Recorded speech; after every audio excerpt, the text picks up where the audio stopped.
Good afternoon, everyone. Welcome to Samaritans Purse International Health Forum. I'm excited to bring another presentation to you today. We're just excited for you to join us wherever you may be around the world. And before we get started, just want to remind you, we have the chat box to your right. We really encourage you, if you wouldn't mind, to type in your name and your location around the world. It's really becoming a more global opportunity, and so we're excited to just see who's on board and where you are from the world. Before we get started, I am going to call on Dr. Dick Furman. He is the co-founder of World Medical Mission to open us up in a word of prayer. Yeah, Father, we come to you today just thanking you for all your blessings. We thank you for letting each of us to be a part of your ministry that you have planned for each of us. And it's exciting to see and to hear what's happening as far as your service is. And Lord, we present this to everybody watching and listening, and we just ask that everything that we do will glorify your name. We just ask this in Jesus' name. Amen. Amen. All right. Well, thank you, Dr. Furman. Delighted to have two of my colleagues and friends with me today. Kelly now is actually presenting to us today from Iraq. Kelly is an ICU nurse, and she currently serves as the health program manager for Samaritans Purse in Iraq. Kelly obtained her nursing degree with a focus with international health from none other than Johns Hopkins University. And she has enormous experience around the world, especially in the Middle East, running nutritional programs, specifically in Sudan, South Sudan, the West Bank, Gaza, and Iraq. So really a plethora of experience. Julie Tanaka comes to us today from Los Angeles, California. Of course, Julie is our senior international nutrition advisor here at Samaritans Purse. She helps our field offices around the world with regard to program design, proposal review, implementation, nutrition surveys, trainings, monitoring and evaluation, and emergency relief. So both of these gals have tremendous global experience in nutrition. And just so excited for them today to present to us infant and young child feeding in emergencies in Iraq. So with at this point, I'm going to turn it over to Julie and Kelly and let you guys carry on with the presentation.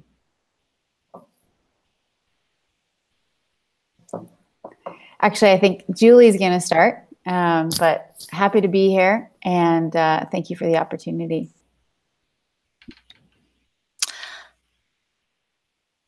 Hi, everyone. I'm Julie Tanaka. I'm excited to be able to present with Kelly today on this really exciting project that started in the DART a few years ago. So if we can switch over to the slides. Today we're sharing about our infant and young child feeding in emergencies project in Iraq. And we wanted to share some of our experiences, challenges, and lessons learned. I'm the advisor, and Kelly now is the program manager of this program. Next, please.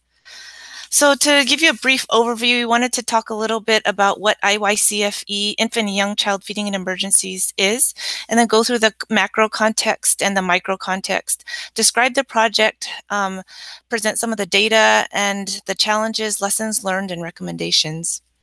Next, please. So what we call it and IYCFE because it's a bit of a mouthful, but what we're talking about when we're talking about IYCFE, it involves the feeding of babies and children from 0 to 24 months old. The goal of IYCFE is to protect and promote safe and appropriate infant and young child feeding practices in emergencies, and it's crucial and essential for both the prevention and treatment of malnutrition. So the topics in IYCF include the WHO recommended practices of early initiation of breastfeeding within 1 hour of birth, exclusive breastfeeding for 6 months for a child, proper complementary feeding, which is the feeding of children from 6 to 24 months, including the proper frequency, diversity, and quantity of food, and continued breastfeeding for 2 years. So that's what we mean when we say IYCF and the topics included in IYCF. So in an emergency context, when we talk about IYCF in emergencies, it's a particular set of challenges that undermine infant feeding practices and includes stress, which very much affects the desire oftentimes of women to breastfeed or to practice proper feeding practices for their older children. And a lack of food is another challenge. Limited privacy, especially in contexts like Iraq and more conservative cultures where women are covered. And the uncontrolled distribution of breast milk substitutes, which is the technical term for formula and that type of stuff. And the reason why it's especially important to protect and promote breastfeeding in these contexts is because oftentimes in camps and settings like this, there's a lack of clean water. So if they're using formula, they're not necessarily always using clean water to mix the formula. Oftentimes there's a lack of consistent supply of money to buy formula. So they might not have a sustainable regular supply of formula. If they do, they might be watering it down because they're not sure when, how much they'll be able to get in the future. They might not even have a lack of adequate supplies of formula in the markets because of access issues and that kind of thing. And so, because the interruption of breastfeeding can lead to rapid deterioration of an infant's health, adequate and professional support to overcome feeding challenges and promote safe and appropriate practices should be provided to address these challenges. Next. So for Iraq, there's been a long history of prolonged conflict, and the Mosul siege by ISIS was an aggregating factor to a already prolonged conflict. And the most recent aggregating factor was the ISIS control of many of the areas and the liberation in the last year where there was active fighting and displacement in and around Mosul. So in that battle, there were 100,000 Iraqis that were displaced, and countrywide, there's still a few million individuals that are displaced. Nationally, exclusive breastfeeding rates are at 20%, which is very low. Continued breastfeeding for 2 years is at 23%. The timely introduction of solid, semi-solid, and soft foods at 6 months is 36%. Early initiation of breastfeeding within an hour of birth is at 43%. Children who are ever breastfed is actually pretty high at 92%, but they just often don't continue it on. The stunting rate, which is low height for age, is at 23%, with 10% severely stunted. And these were stats from 2011, so they're actually probably worse with a lot of the conflict and displacement issues more recently. So next. So within northern Iraq, historically, infant formula was a part of Iraq's national public distribution system for children under 2. So it's very much a formula culture. And a lot of the population is used to mixed feeding, which is feeding with breast milk and formula and other liquids. So it's what they were actually expecting to get in the distributions. But in December 2015, Iraq Parliament signed recommendations endorsing the International Code of Marketing of Breast Milk Substitutes. We call that the code for short. And it's basically a code to prevent the unethical distribution and marketing of formula and that type of thing. So they didn't really sign that code into law, but they did use the code as a guide to give recommendations to the Ministry of Health.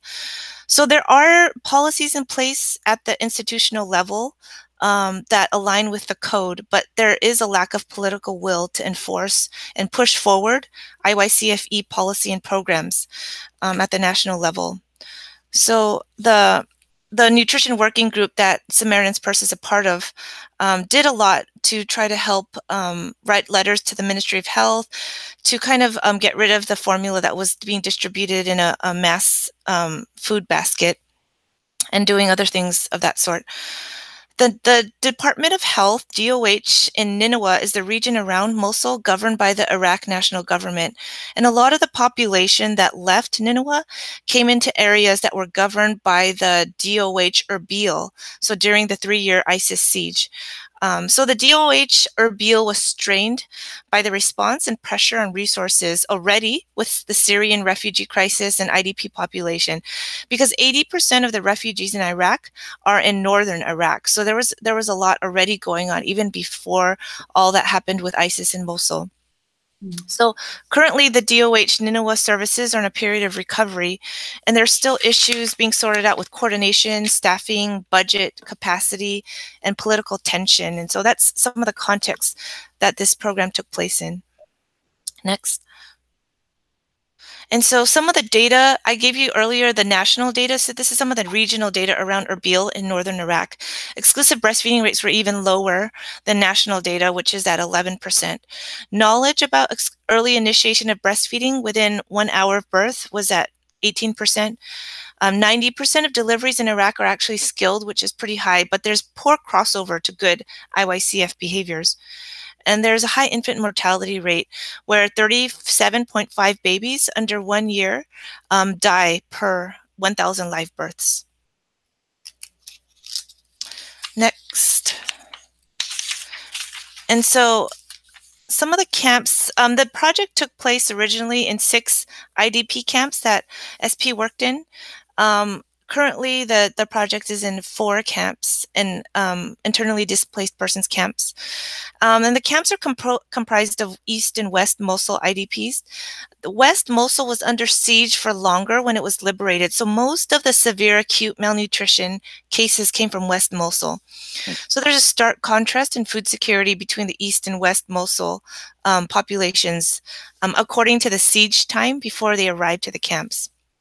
And there's profuse trauma and distrust, few community structures remaining, and there was a reluctance to kind of support and help quote-unquote ISIS families or ISIS supporters. And the IDPs were coming from an environment where neighbors were reporting each other to ISIS officials, and people were actually getting killed as a result of it. So no one really knew who was ISIS and who wasn't, and there was a lot of mistrust and fear. And IDPs were actually restricted from leaving camps without authorization, which increased dependence. Next. There were limited sources of income through casual labor within the camps and limited market access as well because of the restricted access in and out of the camps. 2 of the camps had more open borders where people could come in and out, but because of that, there was also more security issues. There was also doctors who are recommending formula to women in the context of quote-unquote emergency, saying you're stressed, you shouldn't be breastfeeding, or when you're stressed, your milk is bad. But they were also getting incentivized to give out formula by being paid by formula companies. So there was also blanket, uncontrolled distributions of formula by military actors, national NGOs, and private donors. And private donors who were coming in from town wanted to bring something for their kids, so they would bring formula, and it's just part of kind of the formula culture. Next, Kelly, you could take it from here. Yeah, just a little bit more on the GAM rates. There was an official SMART survey done in January 2017 as part of the Global Nutrition Response Unit. So they came to Iraq to do a SMART survey. Part of the surprise in this response is that the health actors were not expecting a nutrition response. They were well prepared for a trauma response, as I'm sure we're all familiar with. SP's role in that, and we're very well positioned in other sectors, but there wasn't a predicted nutrition response because historically Iraq doesn't have alarmingly high GAM rates, and so it wasn't expected that we would have a crisis. But what we have found is that because the IYCF practices pre-emergency were so poor, we did experience a crisis, and the GAM rates kind of show that a little bit. So we just wanted to talk about it, that in January 2017, which was still the first wave of displacement after the Mosul advance by the military, you saw a GAM rate of only about 3.2%. So at this point, the military has taken over most of East Mosul, and all of the IDP population was from that area of town. But in May 2017, you start seeing the first influx of West Mosul IDPs. And at that point, the GAM rate, the proxy GAM rate, we didn't do another SMART survey, but this is the proxy GAM rate by MOAC screening, rapid MOAC screening through a streamlined registration process, was 7%. So over the course of several months, you saw a doubling in the GAM rate in this IDP population, which shows just how quickly that number can fluctuate and deteriorate according to the status. And this is a population has been under siege. They've been used as human shields. They've had no access to the markets that they were expecting. And so we've seen that reflected in the most vulnerable populations. And we just threw in that South Sudan GAM rate just to kind of give the general picture that it's not an emergency in the sense of the kind of rates that we see in South Sudan, but we still had the need in Iraq for an emergency response because there, as Julie had mentioned earlier, there wasn't a health infrastructure to really respond to this type of malnutrition. So next.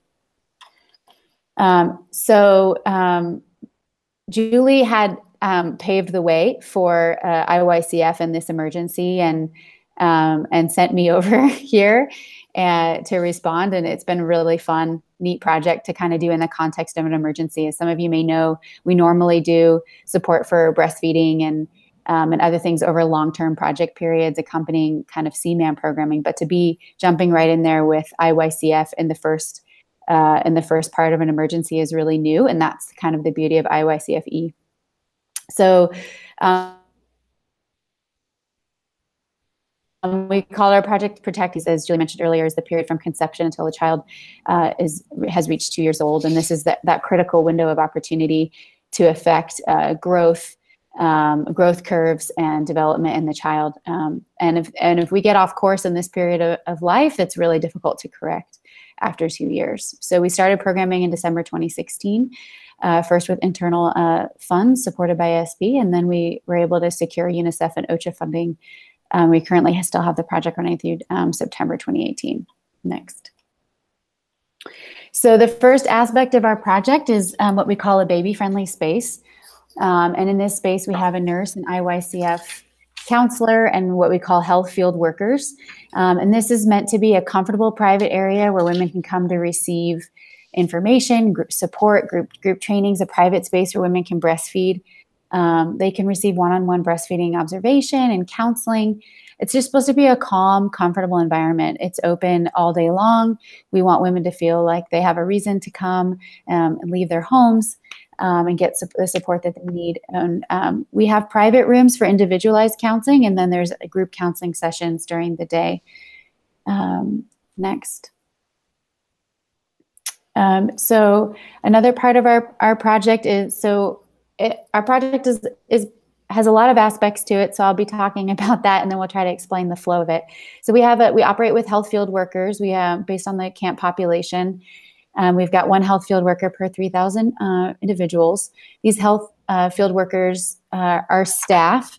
And in the context of an emergency, we really did need them to be staff, but they basically know every family in the camp. They go door to door, they go tent to tent, they register every family, and any child under 5, they pay special attention to. Any child under 2, we support with IYCF, and then children under 5, we do general nutrition screening. So the health field workers are basically just literate women from the community. They're trained in basic aid, breastfeeding support, IYCF messaging. They encourage mothers and enroll them into our support services. They've done micronutrient powder and folic acid distribution. They coordinate with the health facilities.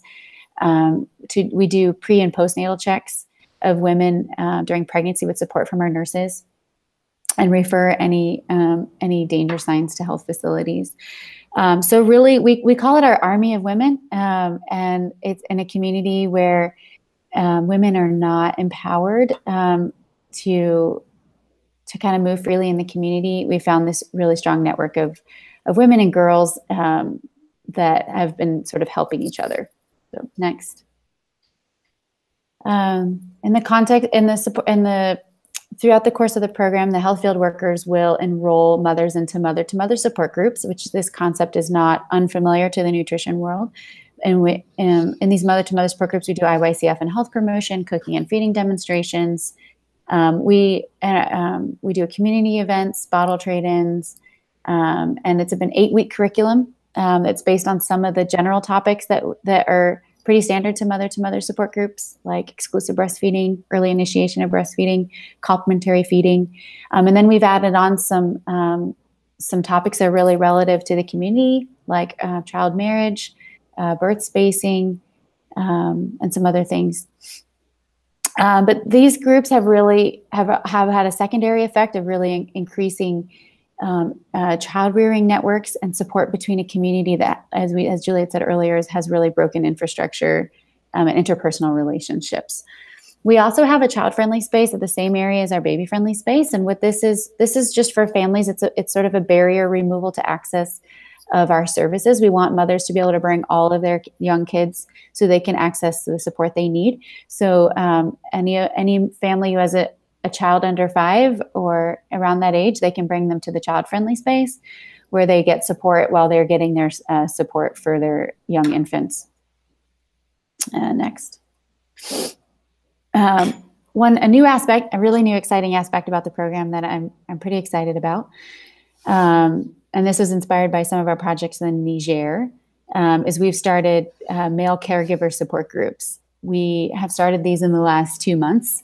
And we've brought men together in the camp for tea and biscuits to discuss fatherhood, to discuss infant and young child feeding, healthy family relationships, ways to communicate, active listening, and really with the goal to give them the techniques to encourage active caregiving. So traditionally in this culture, men are not active in the care for their children, but roles have really had increased permeability with the displacement, and oftentimes men are now sitting at home and have been more willing to think about what their role might be in caregiving. And we found a lot of enthusiasm by the fathers, a lot of excitement, a lot of success as they learn how to support their wives, sisters, and other female relatives. I think that this is a key aspect of the program in a culture where husbands and men really take charge in leading the family to kind of promote exclusive breastfeeding support for women.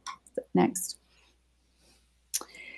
So of course, so we didn't start out actually with the intention to have CMan programming, but when the GAM rates started to exceed kind of a more acceptable level, we geared up with all of our experience that we brought, and we were first to the scene to say, hey, we need some CMan programming here. This is overwhelming the health system, the health infrastructure.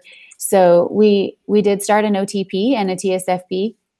We did blanket supplementary feeding a few times through the camp because we were also the food distribution partner for WFP, for general food distributions. And when we had the field trauma hospital in Bartella, we did treat malnutrition cases on an inpatient basis. So that's a big part of our program, but not a big part of this presentation. So I won't focus on that. We also focused on routine vaccination catch-up during the 3 years of ISIS control. Vaccines weren't readily available, and it's been a big push, a big priority for the Ministry of Health to do vaccine catch-up. So our health field workers will mobilize our families, they'll check their vaccine cards and encourage them to get to the health center to get caught up on their vaccines. We also realized that a big part of our programming, you can go to the next slide, sorry. A big part of our programming is really the need to sensitize the camp management stakeholders. And so we hold trainings and workshops for every sector in the camp to get other sectors to think about what their role is in promoting infant and young child feeding, whether it's camp management and really controlling the blanket food distributions, or whether it's WASH and providing, hygiene and sanitation support to pregnant and lactating women. Also in this last quarter, we've started an official NINOA Department of Health training. We're looking to reintegrate these services into the healthcare package. So we've trained, we're almost complete. We've trained about 60 clinicians. These are doctors and nurses that are returning to work in Hamdaniya, West Mosul, and East Mosul. So I've actually been in Mosul the last several weeks training these clinicians who are excited to take on these services within the healthcare system. Next. Here's just a little bit of a snapshot of our program flow. So we will start out with a community outreach component. the HFW, the health field worker will go straight to the tent, to the family, screen and enroll the children, and children that need extra support will be referred to the nutrition center, where we have the baby-friendly space, the CMan services, and the child-friendly space. At this point, families are connected to mother-to-mother support groups and cooking and feeding demonstrations, which we'll talk about. And there's other distributions that happen at the tent level as far as folic acid, micronutrient powder, vaccination mobilization. So we do train local community health workers on attachment and positioning for breastfeeding, and then any other kind of more complicated infant and young child feeding issues, we will refer them for specialized support. Next. This is our an example of one of our feeding decision trees. For example, if we have a mother and infant child who are together, mother was not breastfeeding pre-crisis, we explore, is lactation possible or is lactation not possible? If lactation is possible, we start relactation through opening up a care plan with the mother and try to encourage that. If lactation is not possible by the mother, we try to see if there's donor milk available through a wet nurse, through a family relative who may be breastfeeding. And if not, we do try to support safer artificial feeding by training on preparation, safe preparation. So we really, as part of this program, we're not trying to ignore non-breastfed infants, but we're trying to support and sustain breastfeeding and then make artificial feeding as safe as possible. Next slide. This is a similar decision tree done by Save the Children, and I'm not going to talk about it. It's not necessary. It's the same idea, so we can skip it. But if anybody wants a copy, there you can reach out. This is just our program structure. So we have our health field workers, which are community-based. We have a team leader. At each site, we have a nurse. And then we have site officers that cover each of the camps. Next slide. Some of our project data as of May 2018. So we have been able to reach about 7,000 caregivers with children less than 12 months. We've reached about 7,000 women who have supported or have participated in mother-to-mother support groups. We've trained over 100 camp stakeholders on infant and young child feeding. We've had over 19,000 visits to our baby-friendly spaces. We've conducted 143 cooking and feeding demonstrations, which are done by mother-to-mother support groups with about 3,700 participants. We've taught 723 women how to manually express their breast milk. I actually can't see the last two. Let me go back. And over 1,000 women have been supported with mother-baby wellness home visits within the first 48 hours of delivery. Next slide. During this time, we've also conducted over 31,000 MOAC screenings. We've treated 2,300 children for moderate acute malnutrition and about 500 children for severe acute malnutrition. So now, I want to put into context that in other places that we work, the acute malnutrition rates are not terribly high, but they're very high for Iraq and for the ability for them to respond in this context. Next slide. So this is a very common stages of change model, and this is how we operate to support women and try to really just support their behavior change. So the steps are: so first, a woman doesn't know about it, and then we give that knowledge transfer. But we all know that knowledge transfer does not guarantee behavior change. So at this point, our HFWs or our IYCF counselors will encourage the mother. We really focus on building the mother's confidence. We try to reach an agreement with the mother. So if we talk about the benefits of breastfeeding, we say, why don't you try it? Why don't you try it for a few weeks? A very common issue that women will present to our clinic is, my baby's not eating, my baby's not gaining weight, my baby is small. And so sometimes we just need to reassure the mother that the infant is getting enough breast milk. So we'll encourage the mother. We'll observe a breastfeed. We'll have the mother come back in a week or two to weigh the child. We agree to try a new behavior and then weigh the child, which reinforces the behavior. And then we get advocates little by little within the community as we see progress. Next slide. This is an example of one of our IYCF successes. So this is baby Aya.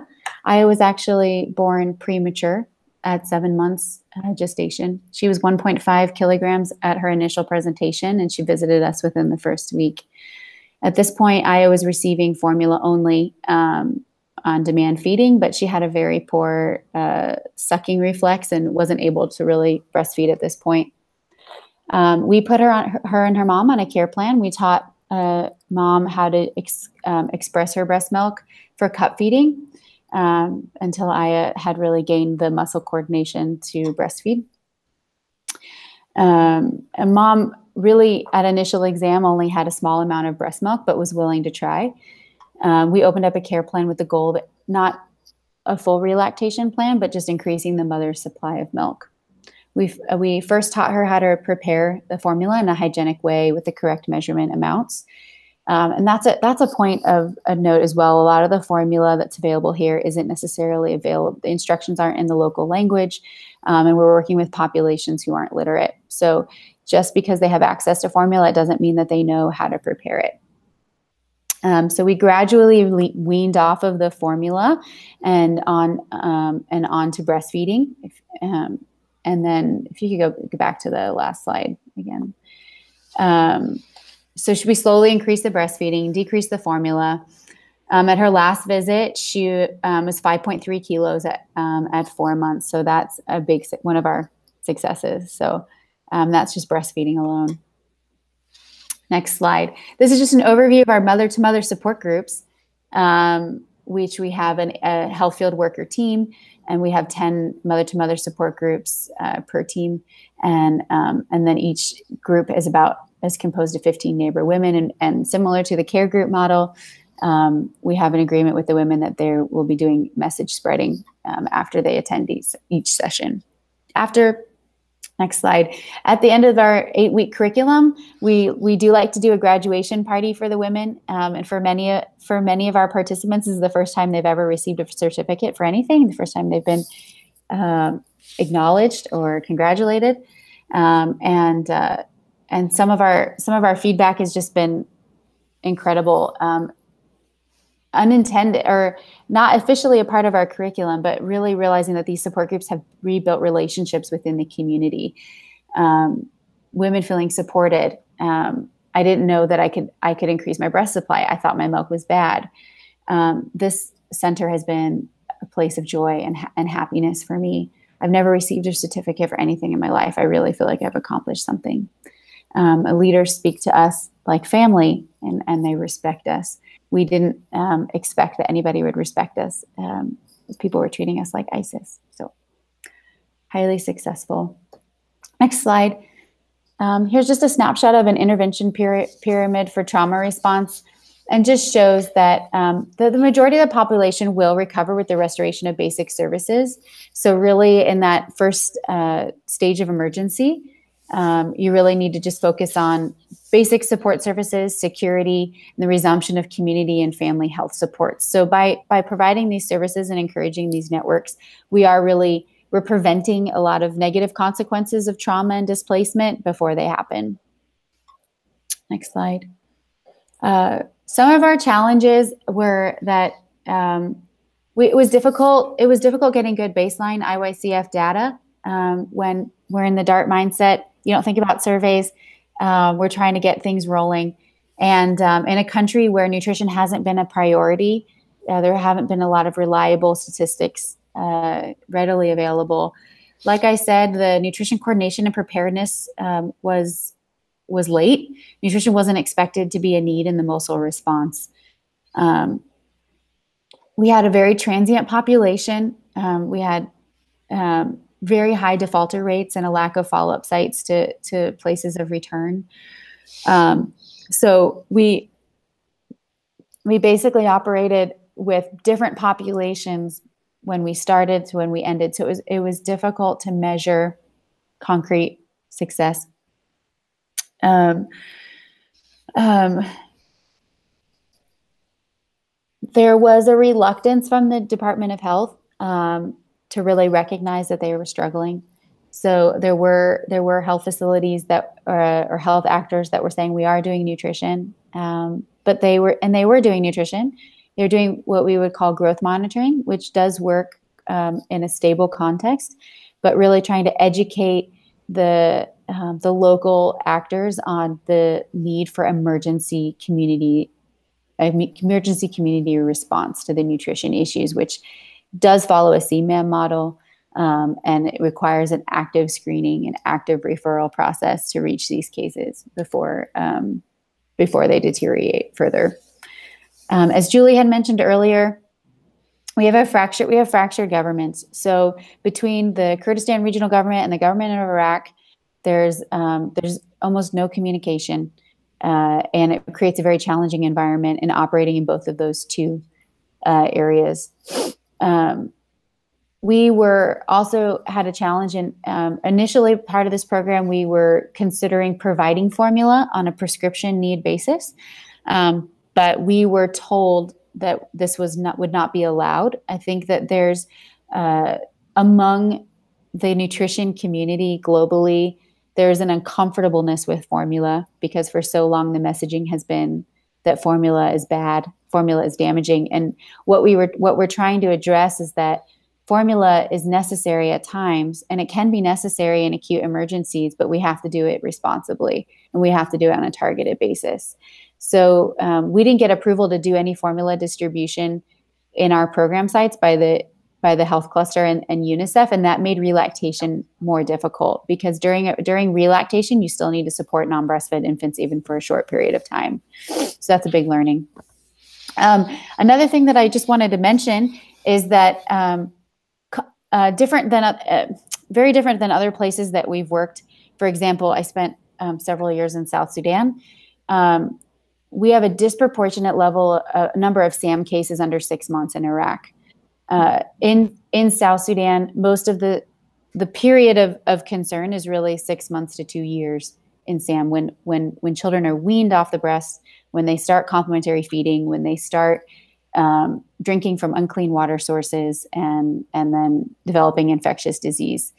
Here in Iraq, most of the malnutrition comes from poor IYCF. And that's why IYCF in emergencies has been really valuable here because there isn't that infectious disease component and there's not a food shortage. It's not a food security issue. It's an IYCF issue. And that's what's really caused a lot of the malnutrition in Iraq is the poor IYCF baseline. Next slide.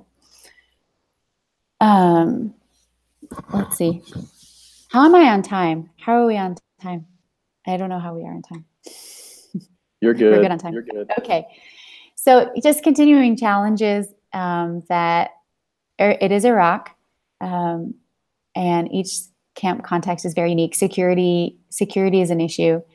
We are working in areas where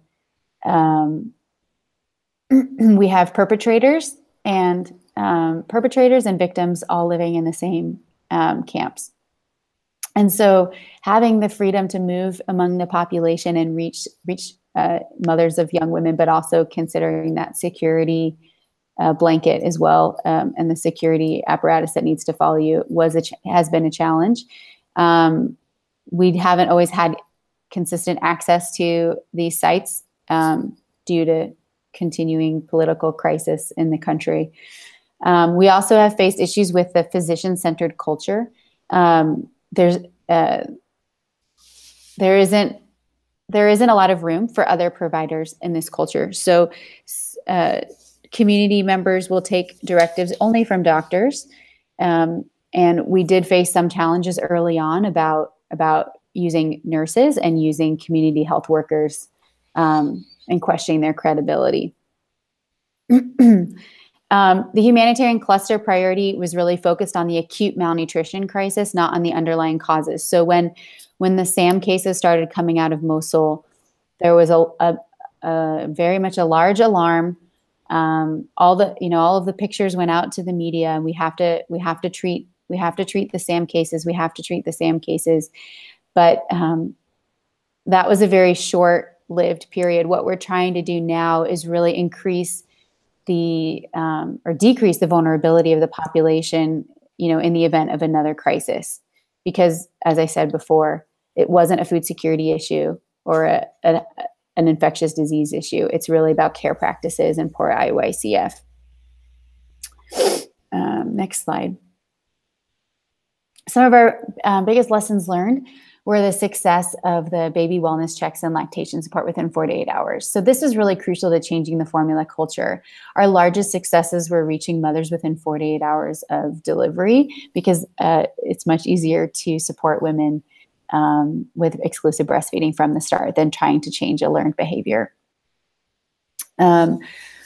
We've been continuing to advocate that breast milk substitutes should be made available as GIK in emergencies for relactation, with guidelines to support artificial feeding rates and needs in this region. And this is something that other actors have done in Syria and in Jordan. So in a rapid displacement situation, you don't have time to change behavior. You don't have time to do relactation in a transit center. So having that those supplies, that gift in kind of a ready-made formula for very short-term interventions, is really essential to an emergency package. We went with paid community volunteers to ensure a higher quality of a breastfeeding support, frequent follow-up, and more comprehensive activities. We took kind of what was based on the care group model, but we really needed to accelerate it. We didn't have a 2-year program plan. We didn't have the luxury of a 4-year or 5-year program plan where we could work with community volunteers. So having the ability to take people on staff and having the human resources really made the difference in the short period of implementation that we had. Just that, and we learned that as much as your program is meant for your beneficiaries, the constant advocacy for your government and your healthcare systems is really needed in a nutrition response to educate. That's been just as much of our impact as it is for the beneficiaries to sort of try and change the culture. And SP was really able to sit at the table because we were the ones focusing on nutrition, and through our nutrition experience in other countries, bring that to a context where they're not really comfortable talking about malnutrition treatment and IYCF. In a complex emergency, you really have to plan for and budget for staff turnover. So in the context of our program, we had a full-time trainer because the content of our program was so new to this environment. We had to constantly train our new staff on our topics, train our new staff on all of the concepts of nutrition and IYCF, because that local capacity just wasn't there. So budgeting in the future for future emergencies, I think that's really important. We also had issues with uniform training materials and counseling cards. Even with the global data bank of images, there were none that were appropriate for the Iraqi context, and we're still developing cards for the region, for Syria, for Yemen, and for Iraq, because this region hasn't experienced a nutrition crisis that they can, until very recently. The nutrition networks regionally haven't had the visual aids that we've had for other regions in the world. Next slide. As I said before, mother-to-mother support groups were a great avenue to address complementary feeding. It became a form of psychosocial support for women. It was a place for women to gather. And in a setting of profuse psychological trauma, this was a positive consequence. We learned to involve grandmothers and sisters and mothers-in-law and fathers through the rolling out of these different types of care groups, which has been successful. And then mobilizing and empowering a non-physician clinical medical force, nurses and volunteer mothers. Next slide. So for this last half of the year, we were really focusing on taking advantage of the momentum to refocus on IYCF nationally.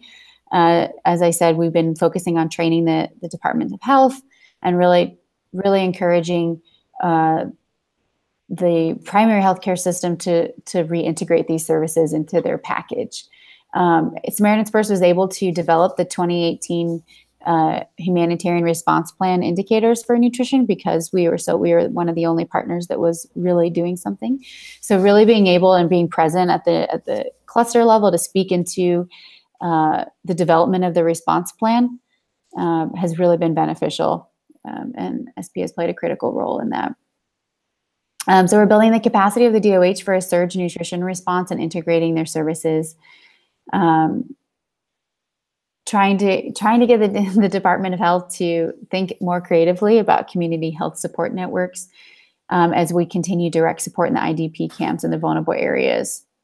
We continue to sensitize Iraq on the nutrition partners, the health partners on the updates in the global context. So that's an overview of our program. One little last plug is just that it's been a huge success to involve IOICF at the first stage of an emergency. So much of our DART responses has been about what can we bring? Can we bring a commodity? Can we bring medicines? Can we bring a field hospital? Can we bring Plumpy Nut to an emergency? And this has been just as successful as of a response, but it's really about how can we support the families and the women that are already there. So if we get away in this program, we've tried to get away from that context of what are we bringing? What's the commodity that we're bringing? But how can we support women to keep infants safe, the most vulnerable within that emergency context? Thank you. Any questions? All right, wow. Amazing presentation, Julie and Kelly. Just very exciting to see the nutrition sector just go to that level of sophistication that you all have taken it. Before we proceed to questions and answers, I just wanted to let you guys know when Ken Isaacs returned from his campaign efforts for Director General of the IOM, he really emphasized the medical sector, and specifically he talked about vaccine campaigns. He talked about establishment of primary care clinics around the world. And then thirdly, he talked about enhancement of our acute malnutrition programs. And so you guys are certainly leading the charge with his mandate to develop nutrition. So it's just so exciting to see what you guys have done there in Iraq and other programs around the world. One other comment I just want to make real quickly, and then we'll pose questions, is also just so exciting to see how you've really incorporated the community there through utilization of the health field workers and these baby and child-friendly spaces. So you've really, I think, really incorporated the community to take on these IYCF programs, and I think that's why they're largely successful. The first question, I'll let you guys choose who will answer. The first question is by Dr. Alan Sawyer from Arizona and World Medical Mission. And Dr. Sawyer wonders if there is a spiritual component to your programming. Are you guys proactively addressing spiritual issues along with nutritional issues?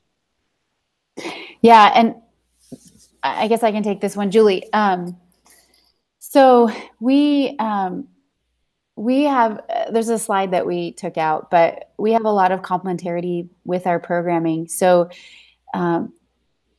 part of the challenge in working with the local community is the local community is Muslim. So a lot of our ministry right now for me and our expat and our Christian staff is really to our staff members to really share the love of Christ.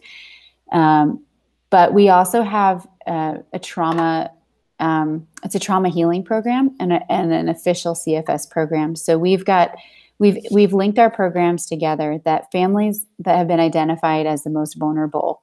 These are families that are enrolled in our nutrition program that have received nutritional counseling or support, are then put in a pool for their children to gain access to CFS programming, which has biblical themes, Bible studies, Bible stories, and then also their parents are enrolled into.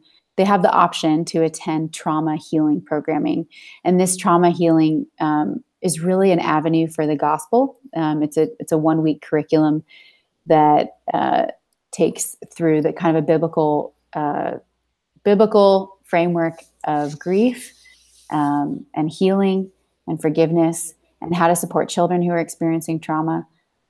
So there is that component of our other sectors within that. And providing these essential services has really opened up a door of trust and presence in the community. So we have also a ministry team that is based at our nutrition sites that kind of they float around and they support women in the baby-friendly spaces in the breastfeeding sites, and as an avenue to develop relationships for further conversations about faith. Yeah. Awesome. It certainly sounds like you all are doing a very commendable job in handling spiritual issues in a Muslim predominant country. And so that's exciting, though, to see. That's why we do what we do. Second question is from Mona Bormet. Hello, Mona. She's with CCIH. And Mona, her question is, do we pay the health field workers for the work that they do, or is it on a voluntary basis?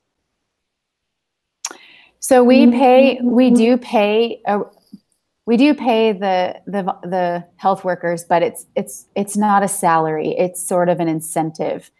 And we've gone back and forth about this issue because in a longer term program or a non-emergency program, you would really want to focus on a community volunteer network that's going to last for years and years and years. But in this emergency scenario and focusing on saving lives, we have our health field workers are incentivized monetarily in this situation. And that's in a camp where there's not any other financial opportunities. That's sort of how we're just supporting the women that are there. But they're not, we call them volunteers because they're not on, they're getting a volunteer salary. Yeah. Awesome.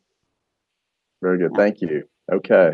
Our next question comes from Eric Kramer. Eric is in Tarahumara, Mexico. He's with World Med in Dart. And Eric wants to know, with regard to MAM, does Samaritans Purse utilize its own malnutrition guidelines, or do they utilize WHO, or what guidelines specifically do they utilize? And then he wants to know if these can be made available. Hi, Eric. I could take this. Usually, there are global standards already established on CMan protocols that we use if there isn't already a national guideline on CMan protocols. So generally, like questions. So I just searched for it really quickly, and this is the CMan toolkit, the global standards with a bunch of job aids, resources, Excel sheets, all that kind of stuff. Those are more the global tools, but each country we work specifically to see if there's national guidelines that usually follow the global ones, but can be tweaked a little bit here and there. So so SP goes by the global WHO, UNICEF nutrition standards. And in this context, Iraq did not have clearly defined criteria. So we've been working with the international guidelines and supporting the local governorates to develop their standards. Awesome. All right. Well, thank you so much. I don't have any current questions right now, so just we have just a few moments remaining, so maybe we have time to entertain one more question. Again, just thank you guys so much. I was going to pose some questions with regard to statistics. In other words, does the implementation of our program, did it impact GAM? Did it have influence with enhanced compliance with IYCF? But you did an excellent job of explaining some of the challenges and gleaning that data. Certainly, just with recovery of the community as a whole, you're going to get some improvement. But just anecdotally, it clearly is. There's excellent evidence that there is a real impact that you guys are having with regard to IYCF. So just commend you on that. Just drawing it to a close today, I just want to remind you guys that there is CME available. In fact, I just want to highlight a couple things today. We've been talking about this for about 4 years, but this week we will finally attach the CME credit to our recording. So if you go to health@SamaritansFirst.org, then with the recordings, you can attach to that is the quizzes. You can take quizzes and submit them for CME. So when you get your recording today or tomorrow, excuse me, of this presentation, the quiz will be attached. It's real simple, user friendly. Just answer the questions, and then you hit submit, and you will receive credit. Let's see. I am just going to read this. It says the training cards you are trying to create that are country region specific. Will those be shared with the? I'm sorry. This is the next question. So. Let me just finish up though. So CME is now available with the recording. So really excited about that. Now I'll proceed to the next question. My apologies. Next question from Mona. It says, the training cards you are trying to create that are country and region specific, will those be shared with the broader health community to use if needed or desired? Yeah, we're working on getting a lot of the materials that we've been using uploaded on Box, which Julie can speak more about. I think there's a nutrition folder, and I don't know how those are disseminated to this group, but we are working on internal tools, sharing our tools that are developed, especially ones that have mostly been translated into Arabic at this point for use in other emergencies in the region. I know that UNICEF is working on standardized tools for the Middle East. And we've been able to access very recently the Syrian counseling cards, which were developed. Right. Okay. Very good. So with that, we'll... I have one more. Oh, sorry. Go ahead. Lance. Sorry, Lance. You had asked about our kind of some results, and we had forgotten to mention this in the presentation. But we did do an IYCF survey at the end of last year, and we saw our exclusive breastfeeding rates jump to 88% from the baseline 19%. We saw a lot. We saw a lot of progress within our area. But as I mentioned before, because the baseline population was different from the end-line population, we're cautious to make those direct conclusions, but we do think that the community programming has had an impact for sure. I think unequivocally, absolutely. Thank you so much. So just one quick announcement. Just I know a number of people have been concerned about the Ebola outbreak in the DRC. Please be in prayer about that. That's near one of our partnership hospitals, Nyankundi, and so we are sending them medical supplies. And we are stepping up our training with regard to response to viral hemorrhagic fevers. But there's no formal response right now by Samaritans First, but just, of course, just being prepared should the outbreak escalate. So be in prayer about that. Next month with the webinar, we'll be presenting on Wednesday, September the 12th. Many of you all may remember Dr. Andrew Doyle, who used to work here at Samaritans First. He will be presenting diphtheria in a refugee setting, Bangladesh 2018. A lot of you guys were involved with that, so we look forward to Dr. Doyle giving this presentation. So with that, I will conclude another presentation here at International Health Forum. Again, Julie, Kelly, phenomenal presentation. Thank you so much, and God bless.